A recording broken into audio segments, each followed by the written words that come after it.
कृष्ण राधा से अलग हुए वृंदावन से, बाद में मिले भी नहीं। कृष्ण के दो चरित्र हैं, जो प्रेम से जुड़ा वो कान्हा कहलाए, जो युद्ध से जुड़ा वो द्वारकाधीश कहलाए। व्यक्ति एक है, चरित्र दो है, दोनों ही विपरीत है। मैं सोचा स्वर्ग में मिल जाए तो राधा सवाल करेगी कृष्ण से, क्या हुआ जो आप बात में आए भी नहीं, मिले भी नहीं, कोई बात नहीं, कोई चीज नहीं, तो क्या सवाल? आप रिकॉर्ड करते तो आप 50% अपने आप को अलग कर ये आपका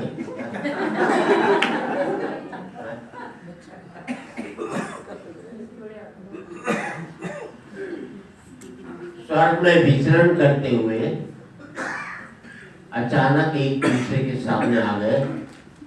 विचलित से कृष्ण और प्रसन्न चित्त सी राधा। कृष्ण इसलिए विचलित थे कि प्रेम से अलग होकर गए थे, राधा इसलिए प्रसन्न चित्त थी कि प्रेम में डूबी हुई। विचलित से कृष्ण प्रसन्न चित्त सी राधा, राधा मुस्काई, कृष्ण सकपकाए।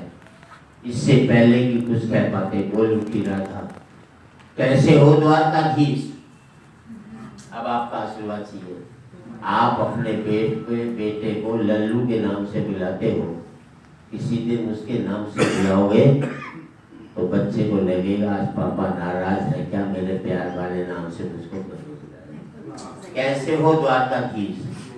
जो राधा उन्हें कान्हा कान्हा कहकर के बुलाती थी, उसके मुख से द्वारकाधीश का संबोधन कृष्ण को अंदर तक घायल कर गया। फिर भी अपने आप को संभाल लिया, बोले मैं तो तुम्हारे लिए आज भी कान्हा हूँ, तुम तो द्वारकाधीश मत कहो, आओ बैठते हैं, कुछ मैं अपनी कहता हूँ, कुछ तुम अपनी कहो। सच कहो राधा, जब भी तुम्हारी याद आती थी इन आंखों से आंसुओं की बूंदें निकल आती थी। जब भी तुम्हारी याद आती थी इन आंखों से आंसुओं की बूंदें निकल आती थी।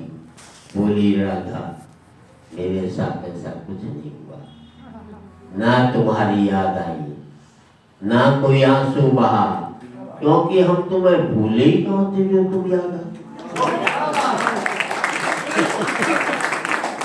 क्योंकि हम तुम्हें भूले ही कहाँ थे जो तुम याद आते, और इन आंखों में सदा तुम रहते थे, कहीं आंसुओं के साथ निकल न जाओ इसलिए रोते। इन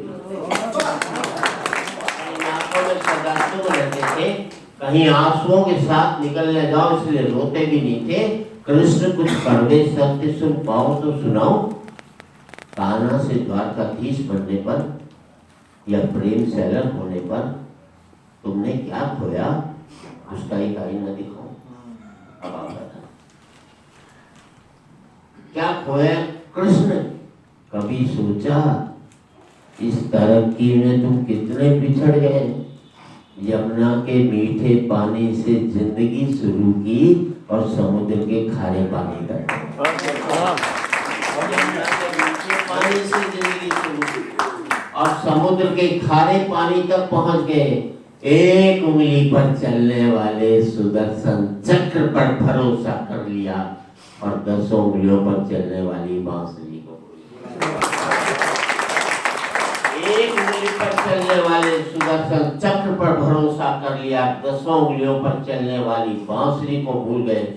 जब तुम प्रेम से जुड़े थे कृष्ण, जो उंगली गोवर्धन पर्वत उठाकर लोगों को विनाश से बचाती थी, प्रेम से अलग होने पर वही उंगली क्या क्या रंग दिखाने लगी, सुदर्शन चक्र उठा करके विनाश के काम आने लगी।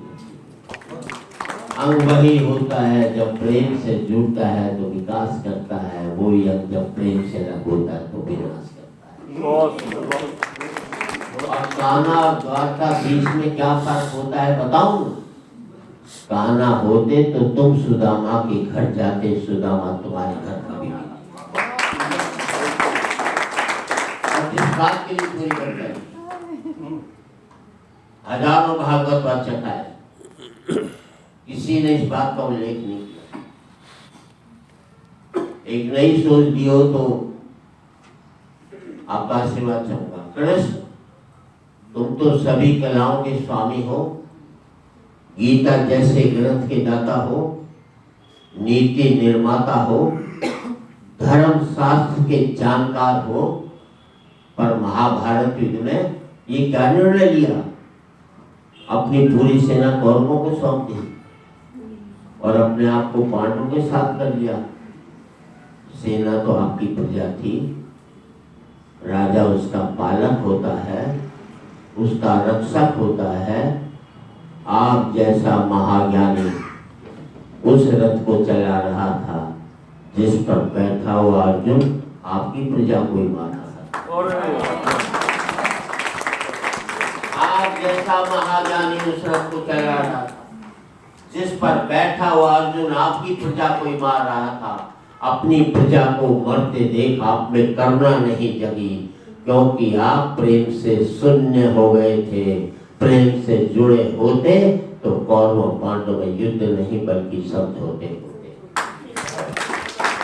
तो बड़ी पंक्तियां आपका आशीर्वाद चाहूंगा। कृष्ण, युद्ध में प्रेम में यही फर्क होता है। युद्ध में आप मिटा करके जीतते हैं, प्रेम में आप मिट करके जीतते हैं। प्रेम में डूबा हुआ आदमी दुखी तो रह सकता है पर किसी को दुख नहीं देता।